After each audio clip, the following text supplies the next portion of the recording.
एक मित्र ने पूछा है, एक प्रश्न के उत्तर में आपने बताया कि 3 महीने से ज़्यादा नूर की साधना नहीं करनी चाहिए, लेकिन समाधि में जाने के लिए तो अंतर आकाश देखना ही होगा और अंतर आकाश में नूर मौजूद है, कृपया स्पष्ट करें। समाधि की साधना नूर की साधना नहीं है। हमारी आत्मा में नाद गूंज रहा है, हमारी आत्मा में नूर जगमगा रहा है। नूर की साधना का मतलब है कि लगातार तुम नूर को देख रहे हो, लगातार तुम नूर के प्रति जाग रहे हो। और साधना की शुरुआत निराकार से होगी, निराकार के प्रति जागे हो और निराकार में जगमगा रहे नूर को तुम देख रहे हो।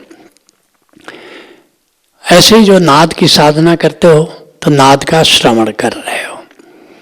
लेकिन अगर तुम केवल नाद का श्रवण करते रह गए या केवल नूर का दर्शन करते रह गए तो उसके अपने अपने खतरे हैं। क्या खतरा है?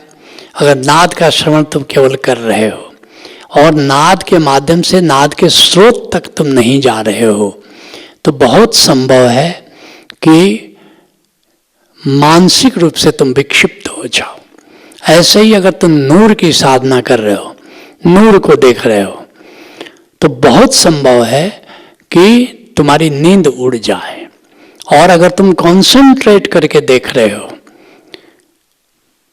तो उसके और भी खतरे हैं। अगर तुमने एक बिंदु पर, जैसे दशम द्वार पर शिव नेत्र बिंदु पर तुमने कंसंट्रेट कर दिया तो थोड़े दिनों के बाद तुम देखोगे कि वहाँ ड्रिलिंग सेंसेशन शुरू हो जाता है। और ड्रिलिंग सेंसेशन जब शुरू हो जाए तो समझना कि कभी भी प्राण वहाँ से निकल सकता है। तो इसलिए मना किया गया है कि 3 महीने से ज़्यादा तुमको नूर की साधना नहीं करनी। नाद की साधना उतनी खतरनाक नहीं है, लेकिन नूर की साधना खतरनाक है। लेकिन जब समाधि में जाते हो तो समाधि में नाद और नूर रास्ते में आते हैं, वो उसके ध्येय नहीं है। नाद ध्येय नहीं है, नूर ध्येय नहीं है। ध्येय क्या है? अंतर आकाश है।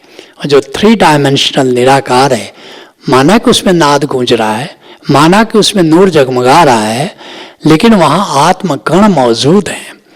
जब समाधि में जाते हो तो तुमको आत्मकणों से परिचय कराया जाता है और फिर बड़ा रिलैक्स्ड होकर के उनके प्रति जागना पड़ता है।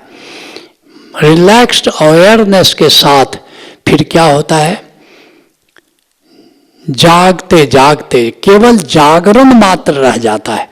जब तक प्रति है तब तक समाधि नहीं है, याद रखना।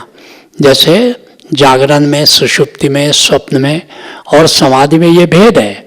जब तुम जागे हुए सामान्य रूप से जागृत अवस्था में है तो क्या होता है? तुम होश में हो, लेकिन विचार भी चल रहा है, समय का ज्ञान भी है। लेकिन जब तुम सोए हो तो बिल्कुल बेहोशी है, वहाँ विचार भी नहीं है, वहाँ समय भी नहीं है। लेकिन जब स्वप्नावस्था में हो तो बेहोश हो, लेकिन वहाँ विचार है, वहाँ समय भी अपना है।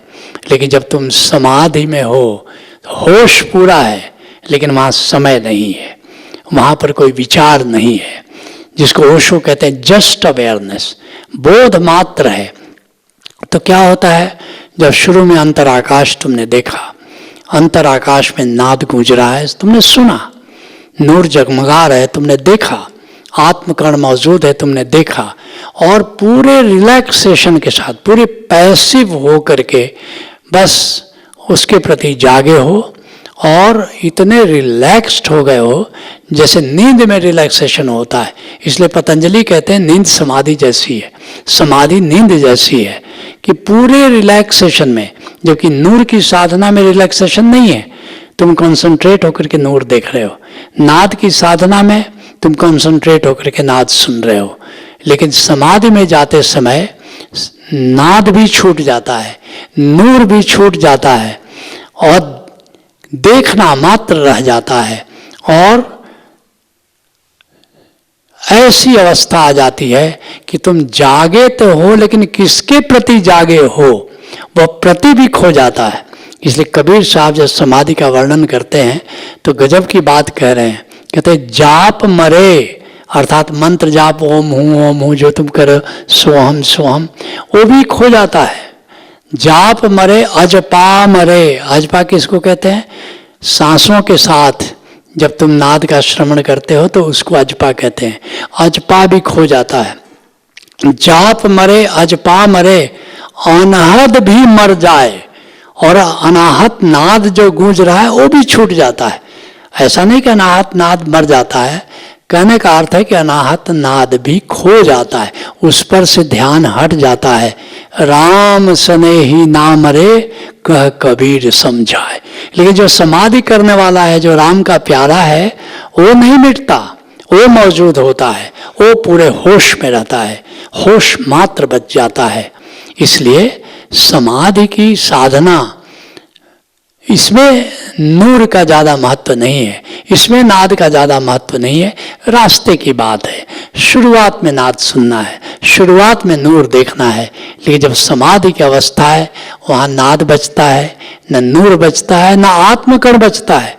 वहाँ तो सारी प्रतियाँ, किसके प्रति तुम जाग रहे हो, वो सारे के सारे खो जाते। हाँ, तुम बच जाते हो। जस्ट अवेयरनेस, होश मात्र, बोध मात्र, यही समाधि है। Let's acknowledge.